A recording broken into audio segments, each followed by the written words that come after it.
Okey, baiklah. Hello semua.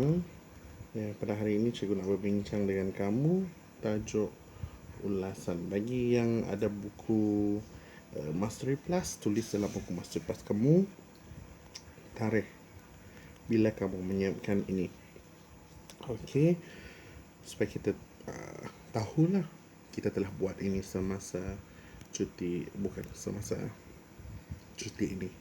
Okey, baiklah. So, cikgu nak berbincang dengan kamu semua hari ini tentang ulasan yang bertajuk peratusan faktor penyalahgunaan dadah dalam kalangan remaja pada tahun 2020. Okey. Jadi pada hari ini kita akan buat ulasan. Ulasan format dia 1/8. 80 sehingga 100 patah perkataan. Ini kamu mesti ingat. Ulasan juga mesti ada tajuk. Okey. Tajuk di atas sekali di tengah-tengah. Setiap perkataan huruf ber. Setiap perkataan awalan huruf ber. Kecuali contoh dalam kalangan remaja dah ya. Okey. Itu untuk tajuk. Baiklah. Untuk isi dia, isi telah diberikan. Ini adalah isi tersurat. Maknanya kamu perlu cari isi tersirat. Setiap ini kamu mesti ada huraian. Okay. Setiap ini mesti ada huraian. Setiap isi tersurat diberikan mesti ada huraian. Okay. Bagaimana pengaruh rakan sebaya ini boleh menyebabkan penyalahgunaan dadah dalam kalangan remaja? Bagaimana perasaan ingin cuba ini dapat melihat jumlah yang ada remaja yang terlibat dalam penyalahgunaan dadah. Kamu nampak ini adalah untuk 13%.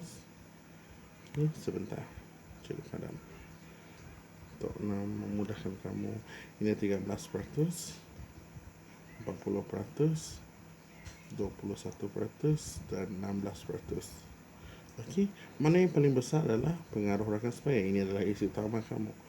Bagaimana pengaruh rakan sebaya dapat menyebabkan pelajar terlibat penyalahgunaan dadah dan kurang didikan agama. Ini kamu mesti huraikan. Ini kalau kamu sebut semua ini, okey, kamu mention ini, maka kamu tak banyak. Kamu mesti ada sekurang-kurangnya satu ayat huraian. Kamu menghuraikan isi ini. Apa isi ini mahu. Contohnya kan, kamu tak tahu macam mana nak hurai. Bagi cikgu bagaimana nak hurai cikgu isi ni. Susahlah cikgu. Tanya diri kamu how. Okay, that's the question. Kamu pula dalam otak kamu bila kamu menjawab karangan. How. Okay, bagaimana. Okay. Bagaimana pengaruh rakan sebaya dapat menyebabkan peratusan faktor penyalahgunaan dadah meningkat? Bagaimana? Kerana remaja percayakan rakannya yang sebaya. Mereka meluangkan masa bersama. Contohnya di sekolah. Manakala ibu bapa yang sibuk bekerja hanya bersama dengan anak pada waktu malam tamat bersekolah. Okay? Perasaan ingin mencuba. Perasaan remaja yang ingin mencuba sesuatu baru. Sesuatu baru. Okey, sebab itu mudah ingin mencuba barang yang diberikan oleh rakan.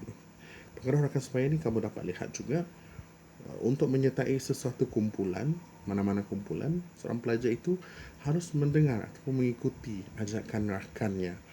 Iaitu pengaruh daripada rakan sebayanya untuk menyertai kumpulan mereka. Nak jadi best boy in the school or the prettiest girl in the school, you have to follow their rules. You have to do something for you to be in their team.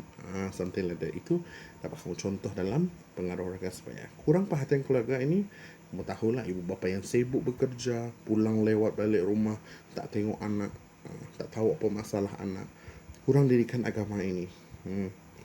Agama tak ada, tiada pegangan. So kamu tak ada, oh, I don't care, I don't afraid. I'm not afraid of God. I have no God. My religion doesn't teach me about God. I don't have any religion. I don't know who is God because it's about science and living things and everything. So I don't care. My choice, my life, something like that kan? Okay, itu dia yang kamu perlu buat. Okay, mesti ada pendahuluan dan penutup. Okay, jadi pendahuluan ini apa-apalah kamu cara kamu nak buat remaja yang terlibat dengan masalah penyalahguna dadah semakin meningkat jumlahnya. Okey, itu secara ringkas cikgu ingin kamu pelajari macam mana nak buat ni baik kamu faham. Kalau kamu tak faham juga tanya cikgu. Sekian saja untuk penjelasan cikgu. Maaf cikgu tak sempat, cikgu tak paksa cancel kelas sebab hal tertentu. Okey, sekian, cikgu harap kamu dapat faham. Sekian, terima kasih. Sila buat latihan ini selepas kamu lihat video ini. Okey, kalau boleh untuk menambah idea kamu, buat peta minda. Okey, you connect each other. How huraian macam mana seperti yang cikgu ajar. Itu gunanya peta minda mind map. Kamu tak perlu hantar peta minda. Yang cikgu nak tahu, cikgu nak semak esei kamu ini, ulasan kamu ni, kamu mesti hantar atau submit di dalam Google Classroom. You have to submit it in words or PDF also can. Okay, kalau boleh bagi gambar pun okay, gambar, but make sure it is clear. I can see it, I can read it, I can mark it. Okay, sekian, terima kasih.